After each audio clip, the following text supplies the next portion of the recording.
موجوده فند کې ان شاء الله 7 کروڑ روپے ما مټه ته منظور کړی ان شاء الله پاغه باندې پروسس شروع دی د مټه خلکو دا محسوس کړه چې دلته انصاف راغلی دی تر کومه پورې چې په دې معاشره کې انصاف نه راغلی تر کومه پورې چې دا معاشره دغه ظالمانو نه دغه ډکیتو نه دغه ډاکوانو نه صفاشي ویني په دې ملک کې زما او ستو د مظلوم چې کم دی تپوس نشوي هغه پورې چې کم دی مونږ نه قلار کینو ان شاء الله د جدوجہد چې کم دی دا د عمران خان په قیادت کې شروع دی د دې لپاره چې انصاف راشي د دې لپاره چې دې مظلوم ته انصاف ملو شي چې میرټ راشي شفافیت راشي ډاکې ختم شي کمیشن ختم شي دا جدوجہد د دې لپاره زمارونو 70% خلک چې کم دی دا د عمران خان شانه په شانه ولاړ دي کنه دی ولاړ نه هغه څوک نه دی ولاړ هغه د دې ملک هغه طبقه نه ده ولاړه د کومې طبقې چې د دې نظام نه هغې فواید اخلي په دې نظام کې هغې د اربونو نه کربونه جوړوي د کروڑونو نه اربونه جوړوي په دغه نظام کې چې کوم دی هغوی خوشحاله دي مو ته ځکه خفه یو چې ماته انصاف نشته ماته شفافیت نشته دا پاکستان دا ځمکه دا زموږ مور ده دا زموږ غیرت دی دې باندې به چې کوم دی موږ پښتو کو غیرت به کوو خصوصا د میا صاحب سمیع الله د رضوان الله ډېر زیات مشکور یم او 13 ورځو کې چې زه راغلی وم نو دې ځای کې بینر بدل لګېدلی و جنډه بدل لګېدلې وه الله پاک دې د دوی ډېر زیات قدر وکړي چې هم په هغه ورځ دوی دا فیصله وکړه چې مونږ د عمران خان سپیان یو او صرف د عمران خان په قافله کې شاملېدل غواړو زموږ هیڅ قسمه شرط نشته مونږ شرایط مرایط نږدو مونږ د دې ملک دپاره د مستقبل دپاره د عوامو دپاره د خدمت دپاره مونږ چې کوم دی د تحریک انصاف قابلې ته راتلل غواړو نو زه تاسو ته نن د زړه د خلاصه افیشلي او د دې ټولو خلکو مخکې تاسو ته چې کوم دی هر کلیم وایم او ستاسو شکریه مده کوم او سمیع الله خان زه ته دا خبره کوم څنګه چې MNA صاحب وویل چې انشاءالله دلته به ستاسو قدر وي ستاسو به عزت وي انشاءالله دا د قدردانو پارټي ده دا د قدرمندو پارټي ده دا د خدمت پارټي ده انشاءالله ستاسو به دلته که خیري قدر هم کیږي عزت هم کیږي انشاءالله ستاسو خدمت هم کیږي د هغې نه بعد زه د مټې د ورکرانو ډېر زیات مشکور یم د مټې ورکران په داسې حالاتو کې 2013 چې زه یاد کړم 2013 کې ډېر سخت مشکلات وو خو د مټې د ورکرانو په هغه وخت کې یو مضبوط इम्पोर्टेड हुकूमत अमेरिका का जो यार है गद्दार है अमेरिका का जो यार है پاکه ټایم کې چې دوی کوم جدوجہد کړی او بیا د هغې نه بعد 2015 او 2018 او 2000 اوس تر نن تاریخه پورې چې دوی کوم جدوجہد کوي نو د مټې ورکرانو د ستاسو دغه جدوجہد ته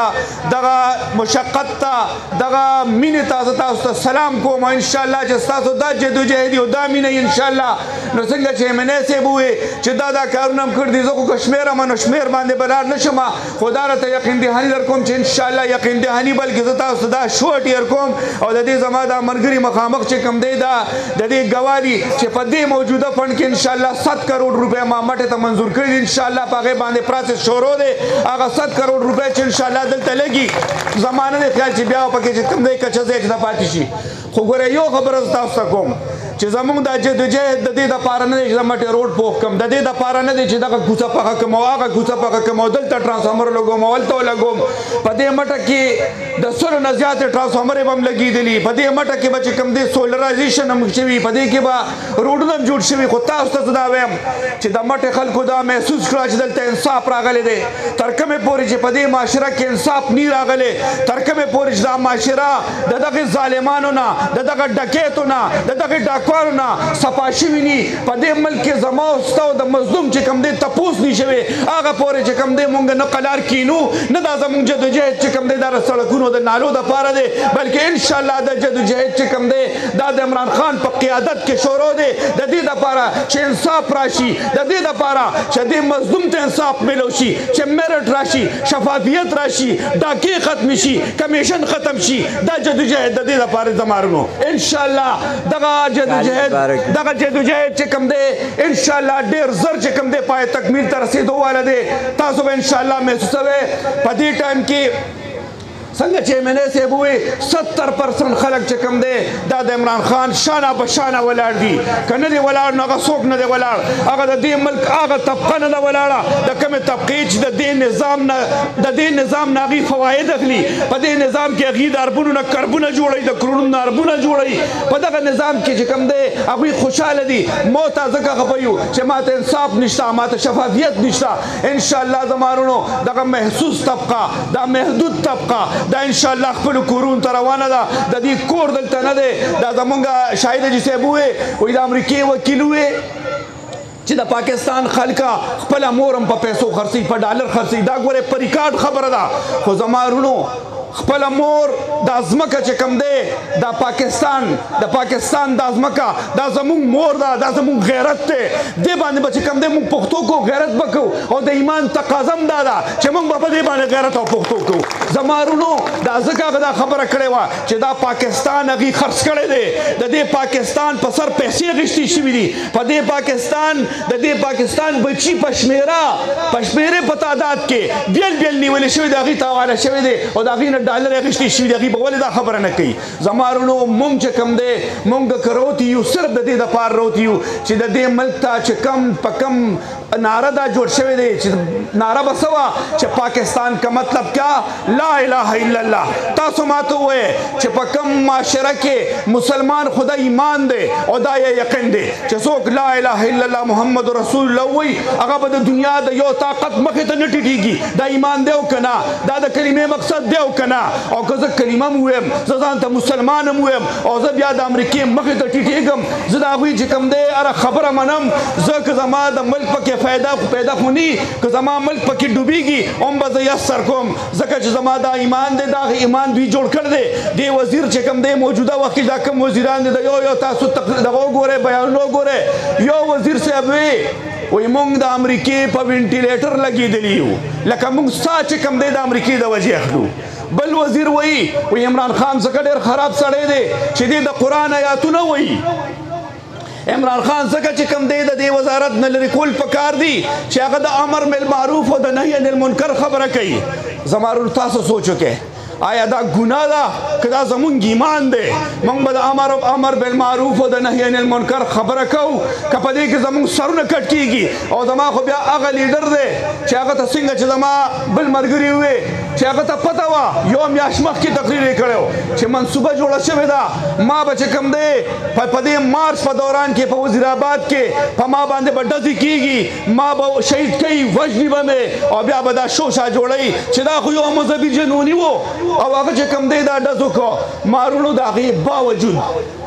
چې پته ووته چې دا ډاکوان ورته ناست دي پته ووته چې دا قاتلان ورته ناست دي پته ووته چې په ما باندې به ډز کېږي د هغې باوجود هغه چې کوم دی د نر غونته کې د ایماندار لیډر غونته کې هغه په خپل موقف باندې ودرېدو ډټ کر ودرېدو او راووتو مقابله یې وکړه ډزې هم پرې وشوې هم لګېدو 3 ګولې لګېدلې وو خو زما وروڼو رستو نه شو ایمان یې هغه ایمان دی دا کوم ایمان چې موږ ته ضرورت دی صرف پاکستاني قوم ته نه دا ګورې د مسلم امه ضرورت دی نن د پاکستان نه د ټولې دنیا مسلمانان سوال کوي ځای په ځای ولا چې کوم دی د الله تعالی نه دعاګانې غواړي چې یا الله دې لیډر له زمونږ چې کوم دی زندګي ورکړه ولې وایي ځکه وایي چې موږ ته په لومبي ځل باندې د دنیا په تاریخ کې ډېره لویه موده بعد موږ ته الله یو داسې لیډر راکړه چې هغه زما د پاک د نبي شان خبره کوي هغه د پاک پیغمبر اکبر خان پارواله عزتمن هغه د پاک پیغمبر خبره کوي هغه زما د ناموس رسالت خبره کوي هغه د پاکستان د غیرت خبره کوي هغه د مسلم امه د غیرت خبره کوي زما وروڼو اوس د دغه لیډر دپاره آیا تاسو څه ګڼئ که مونږ ونه درېدو الله تعالی به زمونږ نه تپوس کوي او که نه به کوي الله تعالی به زمونږ نه دا تپوس کوي او که نه چې تا کله وې چې زه د پاک نبي په شان کې خپل سر کټ کولو ته تیار یم نو چې کله یو داسې لیډر راغی چې هغه د یهودي په ځمکه ودرېدو هغه د امریکې په ځمکه ودرېدو هغه د مغرب په ځمکه ودرېدو او یوه خبره وکړه چې زه د لا اله الا الله محمد رسول الله پیروکار یم زه شاته کېدو والا نه یم زه چې کوم دی خپل سر ورکولو ته تیار یم خو دې ته نه یم تیار چې تاسو زمونږ په غیرت باندې زمونږ په ایمان باندې زمونږ په مذهب باندې حمله وکړئ زه به خاموشي کوم نو بیا ما ته ووایه زما وروڼو بیا زما او ستا دا فرض جوړېږي او که نه جوړېږي چې موږ د دغه لیډر په اواز باندې لبیک وکړو. زما وروڼو وخت هم کم دی، زه ته یو خبره دې وخت کې کوم. په دې ټایم کې معیشت تباه دی، پاکستان معیشت بربادېدو والا دی، دیوالیه پن ته روان یو، نږدې یو، خلک بېروزګاره شو. اوړه کوم ځای ته ورسېدل، د بجلی قیمت ته وګوره، د ګیس قیمت ته وګوره، هر یو شی چې کوم دی دا په خپل لغه باندې روان دی. دې ټایم کې یو واحد خل دی، واحد خل دا دی چې په دې ملک کې د نوې الیکشن وشي. که څوک د چا دا د عوامو فیصله ده،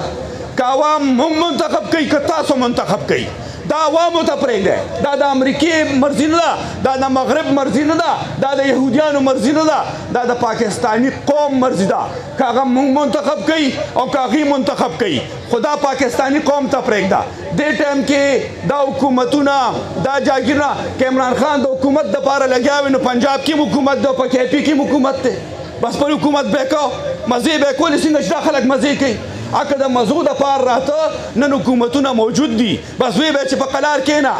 د دې دپاره راځي چې که دا ملک دقه شان رواني چې په 7 میاشتو کې څنګه چې MNA صاحب یو تفصیل تاسو ته ووایي چې د 22 ارب نه 6 اربو ته راغله، هغه 6 اربه روپۍ هم چې کوم دی د خلکو امانت پروت دی، هغه هم زمونږ خپلې نه دي. اوس زما وروڼو دې ټایم کې حکومت شته، هر څه شته. عمران خان ځکه وایي چې 7 میاشتې خو پاکستان دې حالت ته ورسېدو، که میاشت هم خدای نخواسته نوره زیاته ورکړه نو بیا دا شته پاکستان را باندې بایلي، دا رالغر کوي. نو زما وروڼو زه د دې سټیج نه د هر ځای نه دا مطالبه کوم، انشاءالله زمونږ اسمبلي او زمونږ حکومت د عمران خان په تلي کې دی چې کله اشاره وکړه انشاءالله نه به د حکومت او نه به د وزارت او نه به چې کوم دی د KP یا د بل ځای حکومت انشاءالله بیا موږ نه قایمیږي. خو زه دا خبره کوم، مطالبه کوم چې دا وخت دی اسمبلی ختمه کې، دا وخت دی حکومتونه ختم کې، دا وخت شفاف الیکشنو کې، شفاف الیکشنو کې چې قوم را پاسي او قوم په خپله فیصله وکړي چې څوک منتخب کوم. انشاءالله دا کوم جدوجهد چې د 15 کالو نه شروع دی دا بالکل په اخري ډیګرۍ ولاړ دی. انشاءالله د عمران خان په قیادت کې دا ملک چې کوم دی هغه عظیم تر دغه ته روان دی، د کومې خوب چې علامه اقبال لیدلی او په کوم جدوجهد کې قائد اعظم چې کوم دی عمل جوړ کړی. ډېره مهرباني، الله مې عزت وکړه، خوشحاله او آباد اوسئ.